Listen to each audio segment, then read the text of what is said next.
The season of Hajj is upon us, and while it's an extremely sacred time for Muslims, you might be a little confused as to what exactly that is. But don't worry, that's where we come in.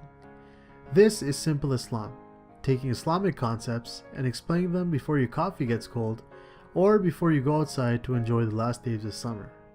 For this episode, we wanted to talk about Hajj.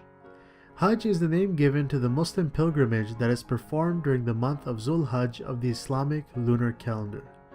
During Hajj, Muslims perform a series of rituals that commemorate some of the great events that have taken place there. At the center of all this is the Kaaba, which is a focal point of all Muslim prayer. During Hajj, Muslims wear two unsewn white sheets.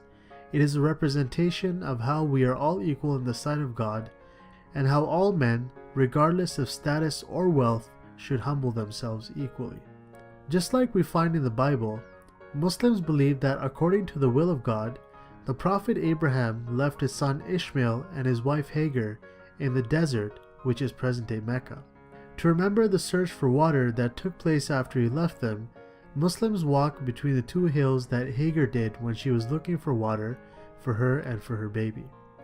Muslims also believe that God told Abraham not to sacrifice his son as he interpreted from a dream, but rather to sacrifice a ram instead. In memory of this, Muslims today sacrifice animals at the completion of Hajj. This day is known as Eid al-Adha.